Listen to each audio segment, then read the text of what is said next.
Bonsoir Nicolas. Bonsoir Mohamed. C'est toujours bluffant, je trouve, le musée Grévin. Donc Dany Laferrière, après l'Académie française, l'entrée au musée Grévin. Son double de cire a été inauguré ce mardi soir. Il sera installé dans le décor du café littéraire du musée, pas très loin, Mohamed, de ses amis Jean d'Ormesson et Bernard Pivot. Inauguration en présence de nombreuses personnalités, et aussi de l'ambassadeur d'Haïti en France, Josué Dahomey.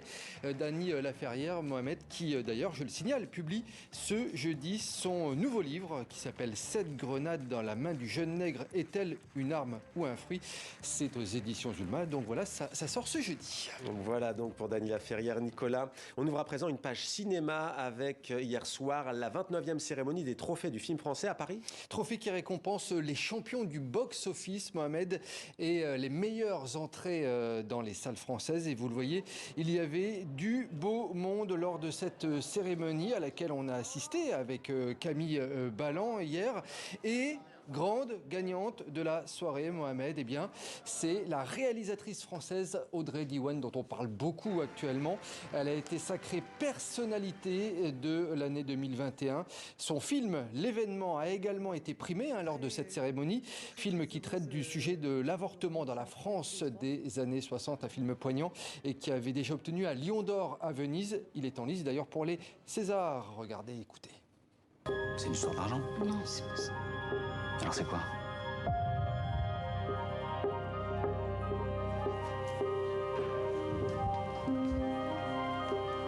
Anna, il vaudrait mieux que vous notre remonte. Tu crois que c'est comme ça que tu vas les avoir, tes examens? Tu connais quoi, toi, aux examens? Moi, j'ai fait un film qui pensait à toutes les filles à travers le monde, sachant qu'on a des libertés qui ne sont pas acquises partout. Et que j'ai l'impression que mon film, au-delà de parler de l'avortement, parlait de la liberté en général et de la manière dont on s'en empare. C'est ce que j'essaye de faire moi en faisant du cinéma et en m'autorisant à en faire aussi. Donc voilà, si je devais transmettre un message, ce serait celui de s'emparer dans la mesure du possible de son destin. Voilà, s'emparer de son destin, c'était les belles paroles d'Audrey Diwan. Et puis le trophée du film français a été remis à Alexandre Astier pour le premier volet de Kaamelott. Alexandre Astier qui aimerait bien désormais que son film fasse un petit tour du monde des salles obscures. Moi, j'ai une curiosité personnelle pour la façon de traduire Kaamelott dans certaines langues. Je pense que c'est vraiment une tannée, surtout sur certains acteurs, d'aller trouver le mot juste pour que ça résonne dans les langues. Machin. Donc moi, j'adore l'entendre. Là, je l'ai entendu en russe, je l'ai entendu en grec, je l'ai entendu en... Et c'est vraiment... Moi, j'adore ça. Donc plus il voyage, plus je suis content. Le fils Pendragon est de retour. Ah ben qu'il vienne. Il faut tuer Arthur. Il va en avoir un deuxième de volet. Absolument. C'est déjà en écriture et ce qui était prévu, c'était 3. Donc bon, bah allez, j'en suis à 1, plus que 2.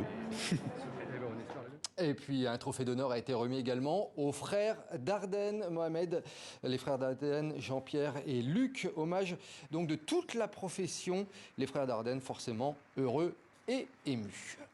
On est très heureux de l'avoir reçu, c'est un très beau prix, voilà, qui témoigne d'une reconnaissance de la France et aussi de l'industrie française. C'est formidable, c'est une belle reconnaissance du milieu professionnel, du milieu de l'industrie, des exploitants, c'est vraiment bien. Les frères Dardenne, Nicolas, qui ont d'ailleurs lancé un vibrant hommage au cinéma des salles obscures. Les films se regardent avant tout dans les salles plutôt que devant un écran d'ordinateur ou devant un DVD. Voilà ce qu'ils ont dit hier dans la soirée et ils nous l'ont répété ensuite à notre micro. C'est vrai que c'est important d'aller voir les films en salle de cinéma. Et donc, quand on est adulte, qu'on a un frère un peu plus âgé ou une sœur ou un parent, d'emmener les enfants au cinéma et qu'ils aient leur première expérience d'un film dans une salle de cinéma où on rigole, où on pleure, où il y a du monde et où on regarde un film ensemble et on en parle après en sortant. C'est une deuxième fois, on le voit une deuxième fois, si je peux dire, en parlant. Voilà pour cette cérémonie et cette belle page donc qui décernait les récompenses aux films français. Nicolas, un dernier mot de cinéma avec la disparition d'une grande actrice italienne, Monica Vitti. Elle nous a quittés à l'âge de 90 ans. Elle était considérée comme l'une des icônes de la comédie et du cinéma italien. Elle avait remporté de nombreux prix lors de sa carrière, dont un Lion d'Or à Venise pour l'ensemble de sa carrière, mais aussi un Ours d'Argent à Berlin. Monica Vitti était connue pour ses nombreux rôles dans les films du réalisateur Michelangelo Antonioni. On peut citer L'Éclipse, La Notée ou encore L'Avventura. Et pour le plaisir, on va se regarder un petit bout de ce magnifique film L'Avventura. You non ho mai visto una donna come te che ha bisogno di vedere tutto chiaro.